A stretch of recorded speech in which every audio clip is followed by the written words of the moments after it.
Where focus goes, energy flows. So focus your energy on continuous learning and stop wasting time thinking about looking smart.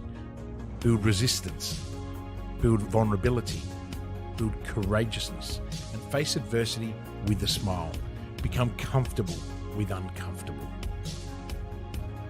You know, the only person that you need to prove anything to is you. Imperfect action trumps perfect inaction. Stop wasting time and get on with it. Failure is part of learning, so start learning by taking action.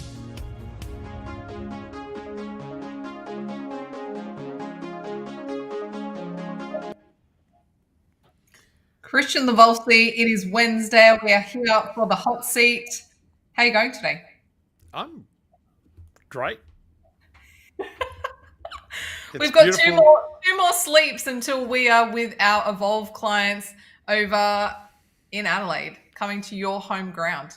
Yeah. It's the middle of Fringe here. It's going to be 39 degrees on Saturday, so it's Adelaide summer has arrived very late. This week has been 33, 33, 36, 37, 38, 39, but it's amazing. It's a beautiful day outside, and I'm very lucky that I have big windows looking out to big trees and parks and things. So I get to enjoy it, even though I spend most of my time inside. It's good to have a view. Well, we're not here to talk about the view. We are here today to talk about accountability amongst leaders. And I'm really excited to unpack this topic with you, as I know you do mentoring for leaders within big companies that you advise as well. So I know you've got some great things to share with us today. Let's get straight into it. My first question for you, Christian, is what structures do you use for accountability within a leadership team? What would you recommend? Look, in our leadership team, or in those of our clients, we cultivate accountability through what I would call a robust and transparent system, where open communication is at the bedrock. So each leader has a clear, measurable set of KPIs that are aligned with the business objectives, and that ensures that everyone knows, Simone, what success looks like. We implement regular check-ins and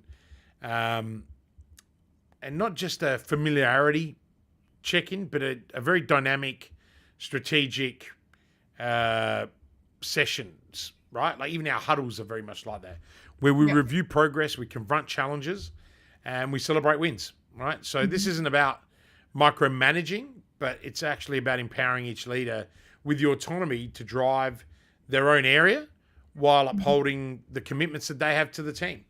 And we also have what do we call it? A no surprise policy. So essentially, if there's any roadblocks or deviations that that need to be, they're communicated immediately, and that fosters a culture of trust as well as proactive problem solving. And so that's sort of what I try and do, not only in our own organization, but what we do across all of our mentoring programs and even our one-on-one retainer clients. And I guess the other thing is that we hold a quarterly. We always hold a quarterly leadership day as a reflective learning and forward planning tool, which reinforces all of our shared goals and commitments to a company. Now, that you just talked about our Evolve members coming to South Australia this time. We're in Brisbane in June, and then Sydney in September, and then Melbourne in December. That's the quarterly planning. So even though our mastermind has got nothing to do with leadership, so to speak, it's the fundamental building blocks that we build for people, the bedrock, where we teach them all the skills and processes of how to adapt in their own companies. And a lot of that is the stuff that I've always built in with our one-on-one clients. And I wanted to always create something that was not just in our own company, not just in the people that, have, that are doing 7-8 figures with, 50 to 100 staff or more. It's also the same principles are applicable to 5-figure businesses. You might be doing $5,000 a month. Well, you can still do all this. You plan quarterly and whatnot, you're not the right fit for our Evolve program, but you can learn those same principles in our customers in demand program, for example, where we focus a lot on sales and marketing, but the mentorship still addresses all these elements. So some takeaways, so we can get to the point of this, is define, what people need to do in order to make this happen is actually define clear KPIs for each leader, implement regular strategy check-ins, foster a culture of open communication, empower autonomy, really important to empower autonomy. And as a leader, that's really hard, especially when there's underperformance. But you've got to have faith in people. And then you've got to host quarterly reflective leadership days, right? Yeah. Some companies even do retreats. We tend to do retreats annually, but quarterly, absolutely. So hopefully that answered your question around that. That's really great. It's actually brought another question to my mind, and not something that I had planned to ask you today, but I would just love to understand, in your personal opinion, what is a leader? Who is that to you? A leader is someone you follow voluntarily. That's it. That to me, if you had to describe a leader at its heart and soul, is someone you follow voluntarily. But why do you follow them voluntarily is the next question. So a lot of it is shared goals, shared visions. It's alignment, right? Sometimes, from the outside, you can look at leaders and think, why do people follow them? They're douchebags, I get that a bit. There's some people out there that don't like me, and the funny thing is that they're people that have never met me, right? And so, and why? Because often we can project an alter persona in the public domain that isn't really us, And as I've recently filmed a documentary.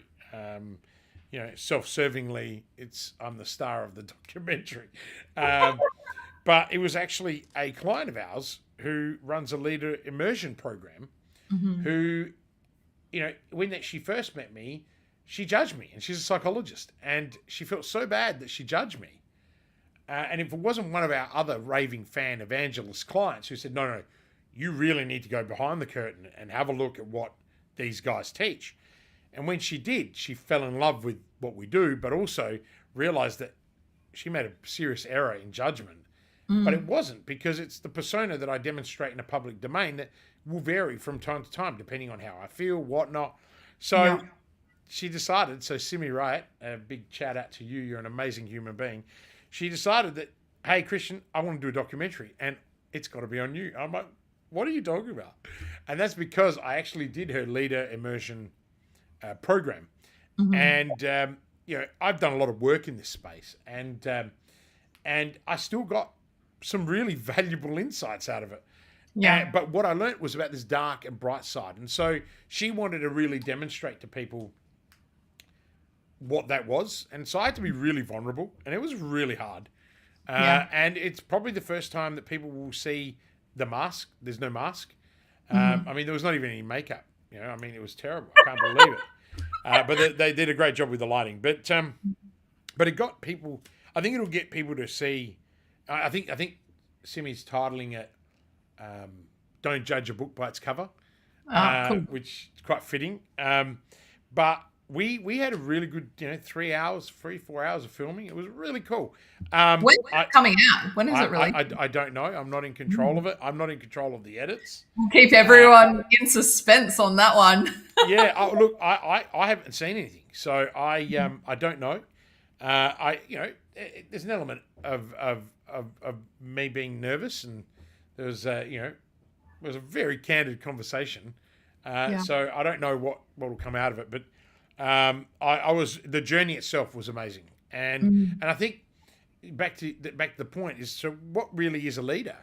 A leader is someone you follow voluntarily. People, you've got your own tribe, and when I did that leader immersion with Simi, I quickly realized how lucky I am and how grateful I am as a person to be a leader, to have a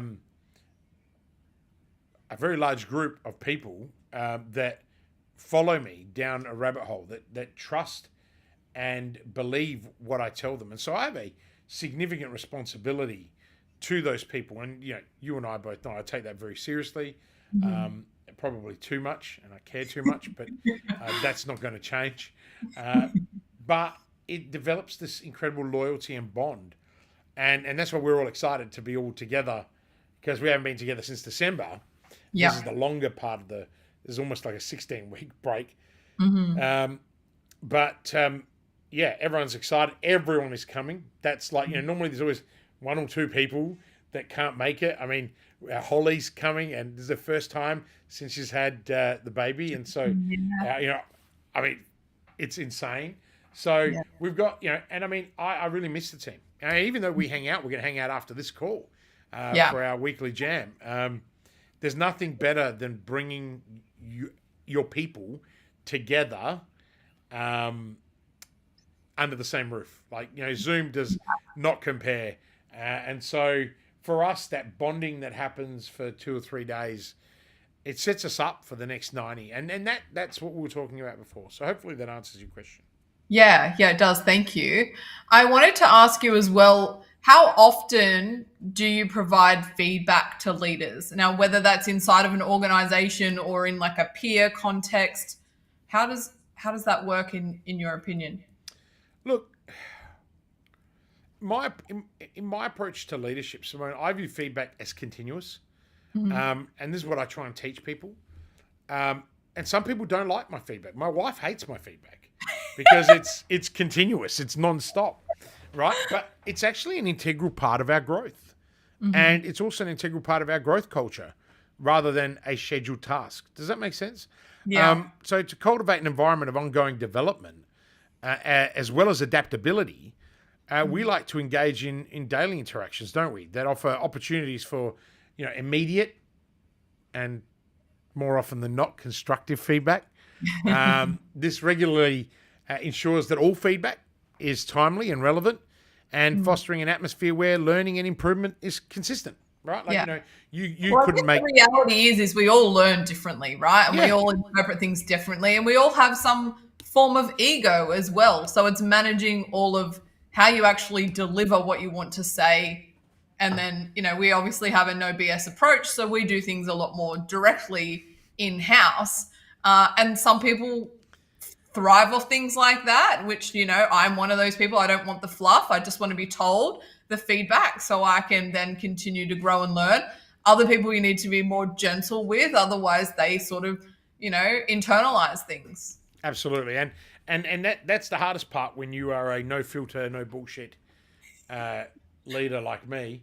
And so I've got to be really selective about the people that I surround myself with, because, if you can't take the heat when the heat's served, then I'm probably not the person you want to be around, because I have a boundless amount of empathy for people, but when we're when we're going for goals and results and we play to our values, and then we're not meeting our values, that shit pisses me off, and I can't sugarcoat that for anyone, right? So, for me, the last 6 months have been probably the most challenging, because I have forced myself to empower you guys as a team. And, if we were going to be honest with ourselves, like we were this morning on the call, the results aren't there, right? Yeah. And so, I've given everyone that chance, and now I'm diving back in, but I'm not doing, I'm showing, right? And I think that's the characteristic of a leader, is that you can go, all right, you guys suck, and then I'm just going to do it myself. Well, then you're an idiot. You're not a leader, right? You've got to go in and say, okay, well, we gave this a fair go. You guys had the boundaries. You had your boundaries. You had your opportunities, but it didn't work. So what didn't work? Let's go and assess that. And that's the feedback, right? So let's go and assess that. And then let me jump in, and I won't move the camera, but I've been drawing like crazy all over my desks. I hope it comes off. Me, I love my big 2.5 meter white desk. And then I hung out with Bonnie for a bit this morning, because I had a client move a time slot, and we just mapped out something really simple. And, she was like, oh my God, where did this come from? I said, well, I've been just sitting down thinking about what hasn't worked, the steps that haven't worked, and and then even yesterday, like we sat down, we had a massive feedback loop in our morning session. We jammed out, in our weekly. No, that's today. What did we do yesterday? Oh no, I just took Monday morning. I just took hours on our call, didn't I? See, so it's that impromptu-ness. But I think what I'm trying to demonstrate to the listeners that you're taking your time to be here is you don't have to have a structured system when it comes to feedback. You can, and you can do your PRs, your performance reviews and all those bits and pieces, but you can't wait a year, right? And, so we have one-on-ones every single week, and we implement this in all of our clients too. So it's not just in our masterminds, it's not just in our own companies, all 5 companies. It's also in all the clients that, I'm chairman of companies. So I will sit down with the team at Bohu Engineering, and 4 years ago, oh my God, it's 3 years now, right, that I've been chairman there. Amazing group of people, phenomenal 30-year plus family business, moving up generations. And, we taught the same scalable system to create predictable results. And when you hit a crisis point, because you've got these very structured feedback loops in place, guess what happens? The crisis is averted, right? So there's a whole bunch of reasons. So, while daily feedback is valuable, Simone, for those immediate adjustments as well as recognition, right? It's complemented by the more formal, structured feedback sessions, right? So these are what we would call, monthly leadership sessions. Now, we in our business don't do them. Sorry to all my other customers out there that I preach that you should do them, but that's because we are very, very agile as an organization. So we do a lot of the daily. We do and we do a weekly, right? So the monthly isn't really as important to us, but we do a monthly game plan session with our clients, right? But for us, the quarterly is really important when we all get together. So, but this is all about, the predefined KPIs and the objectives. It's the dual approach, as I call it, of combining that immediate, right, or the immediacy of daily feedback, as well as, as well as guiding towards that personal and professional development goal. But moreover, look, that semi-annual depth reviews are also scheduled in, but the annual is, in my opinion, the big important one. And if you've done all those little steps throughout the year, Simone, it just gets easier, right? So that's really, really important. So I guess a few takeaways from that for those of you that are on, and we've got a whole bunch of listeners, which is amazing right now, and drop us a comment in the chat if you want. If you're on LinkedIn, we can't see them, but if you're everywhere else, we can. But incorporate daily touch points, right? Schedule those monthly feedback sessions. Conduct semi-annual reviews, right? Instead of relying just on the annual PR. The other one, always foster a culture of feedback that provides that creates a rich environment for it, right? So feedback loop and a culture of feedback is so important in any organization, but particularly a growth organization, right? And by a growth organization, you might be a business owner or an entrepreneur starting out. You're doing $5,000 a month. The same principles apply to you than a $20-30 million engineering firm that's going to 40 and 50, right? And so rely on all those feedback tools that are there, because the things that I've given you and the chat we've just had, it's all about that flexibility in your framework, but the flexibility in your feedback is far more important. So I hope that helps. Yeah, it does. Definitely a lot of great information to sort of digest and take away onto that. I wanted to switch the gear a little bit now, and you did mention this word before, but I want to break this down a little bit further. Recognition in a place for leadership. Now, often leaders are paid a higher level than other people to lead and to manage and do those sorts of things. Do they still need a recognition type scenario inside of the business? It depends what you define as recognition, right? So, and I think you can't isolate recognition between income streams. I think that recognition has got to be across an organization, whether you are the leader or whether you are a member of the tribe, right? So I'm going to take that angle because I think that's the angle that I talk to. But for recognizing the contributions and achievements of the leader or the leadership team, the effectiveness of the recognition forms the hinges on the capacity in order, Simone, to resonate both personally and professionally. Okay, so realistically, hence why I'm saying it doesn't really matter whether a leader should be recognized. I mean, a lot of leaders, be it introverts or extroverts, they do have egos, right? Everyone has an ego. Like I've met some of the most humble people in the world, and clearly I have not met Mother Teresa, but I have read about Mother Teresa and people that interviewed her, and even they said that Mother Teresa had an ego. Right? Now, ego's not a bad word. We associate ego with bad because that's what the negative naysayers want to associate it with. But the truth is that ego is a good thing. If you don't have, Jim Collins talks about level 5 ambition, and yet people talk about ambition as being greedy. Mate, Wolf of Wall Street, greed is good, right? Not really, but it's if greed is a word that I go, greed is not good. But if you flip that and you call that ambition, right? And you're going to do it with ethical behavior, and you're going to take people on that journey with you, then ego is good, right? And ambition is great. So, and that, by the way, Jim Collins wrote Good to Great for anyone who's interested in reading an amazing book. I'm pretty sure I've read it now 5 times. So leaders driven by a blend of vision and as well as dedication value recognition that acknowledges their unique contribution, Simone.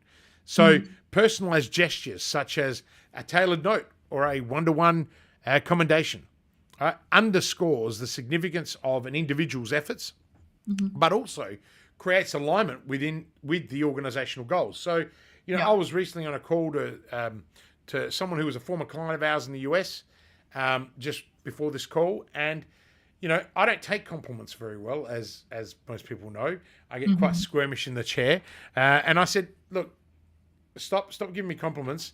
I give myself plenty already, right?" And he was just like, "It's so funny. I love doing that to you." But he said something really important. He said, "I might not be working with you at the moment, but I'm writing something at the moment, a book, and you're part of that journey. You contributed significantly to where I am today." And that stuff really blows my mind. We're going off to Europe with the family, and one of my clients who's become one of my friends has asked me to be godfather to his daughter. That's I guess the part, going back to Simi, that's the part that Simi wanted to showcase to the people. It's not, don't judge the book by its cover, and leaders, I want recognition, right? I don't go looking for it. And when I get it, I get quite embarrassed. But a lot of leaders will talk it up because we need to fuel ourselves and remind us why we're doing it, because a lot of us suffer from imposter syndrome, right? Most high functioning recognition really is a tool for motivation. Is that what you're saying? Well, it's beyond motivation, because motivation doesn't last for very long. But inspiration, Simone, inspiration, right? Like, when someone, I know when I've said to you, "Hey, I think you did a really good job there," and it's like, yeah, thanks, right? Like it's because I don't give that many compliments, so when they come out, they are good, right? I mean, and that's the same big, because I don't think you should reward mediocrity, right? Like if you are a high performer, right? I'm not going to say to you, "Hey, every time you've done a great job." No, right? But when you do something extraordinary, like my children, and I've had to learn this, my wife has reminded me 1,000 times that I've had to learn this, right? My son this year is thriving at school. Now we're talking about a boy who's,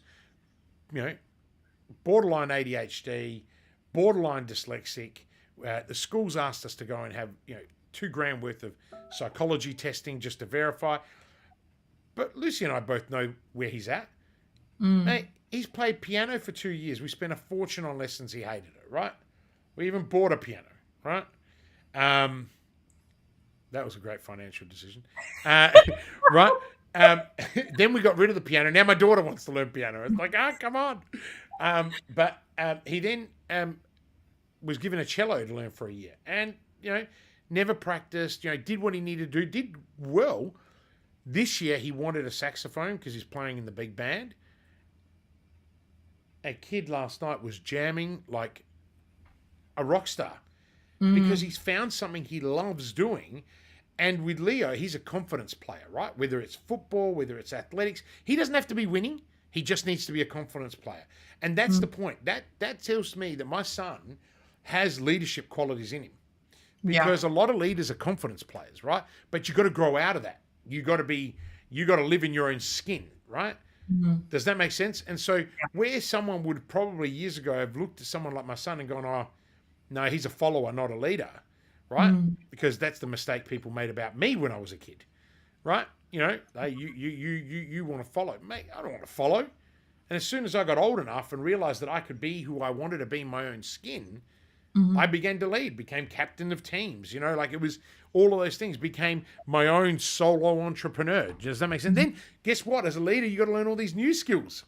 Yeah. Those new skills is how do you work with people, right? And so being a captain of a team sport, you learn, but you know, you develop an ego, you become one of the best players. You know, the hardest challenge for leaders too is that if no one is supporting you and no one's encouraging you and you're the smartest person in the room, it's really hard to stay motivated too.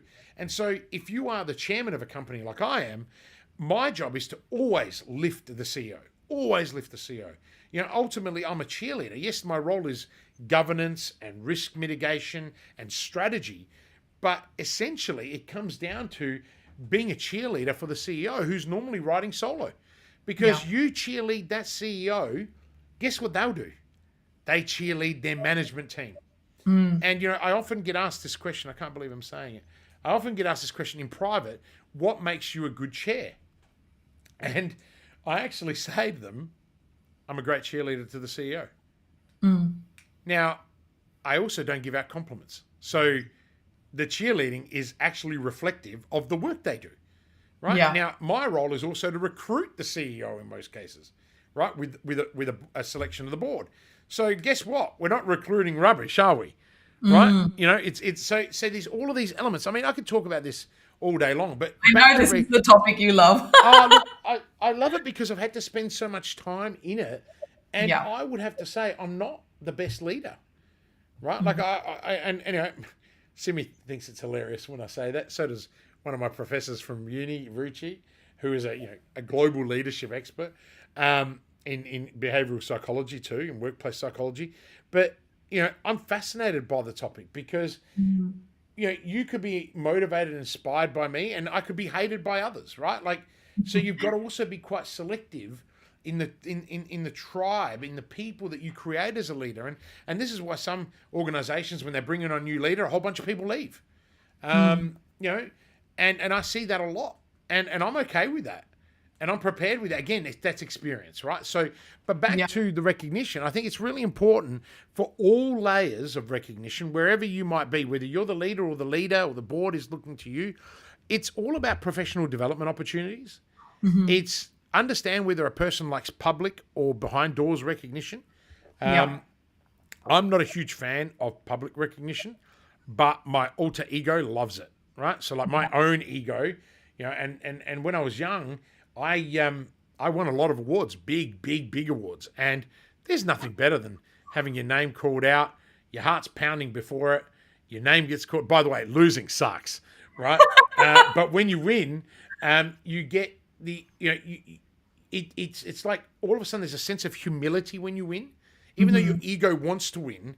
There's an element of humility that you learn because for me, as I've gotten older, I've realized that it's less about me, but more about the people that lost, right? Because I want to lift them up because I wouldn't be as good as I was if it wasn't for the other people in the room that push you, even though they're competitors or they're external people. And a lot of my friendships are from people that I competed at the Ernst & Young Entrepreneur of the Year program. Like I built relationships with them and I lost. Right, on a national scale, like, you know, so the reality of it is, I sat there and I then went, well, these guys are amazing. I want to hang out with these people. Yeah, and so you know, that's where leadership I think really comes in, and you know, to me, I wish that I was a smarter leader when I was younger. I wish I had invested more into learning about leadership,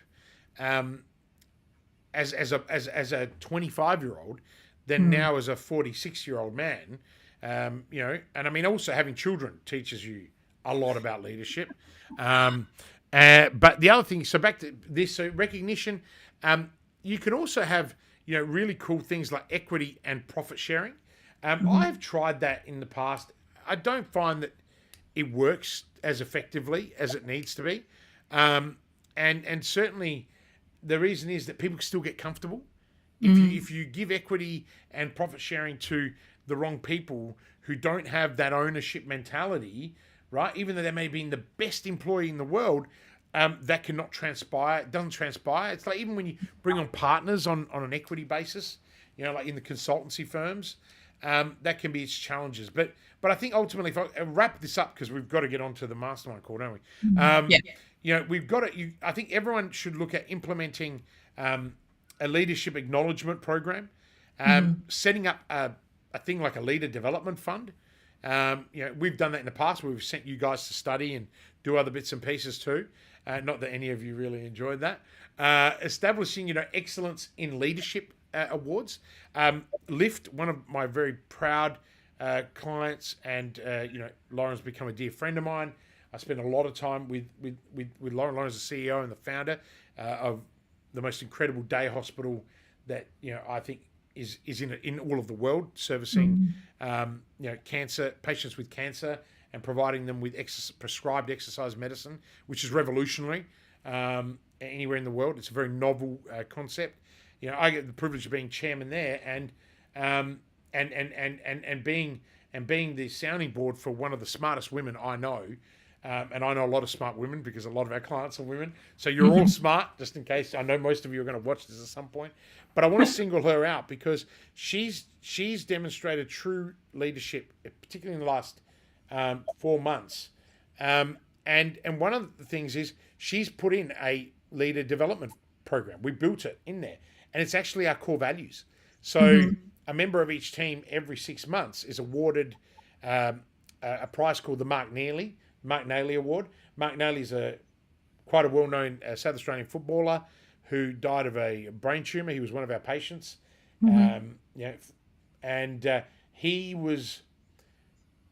He was the epitome of, he embraced all of our values of care, empowerment, and accessibility.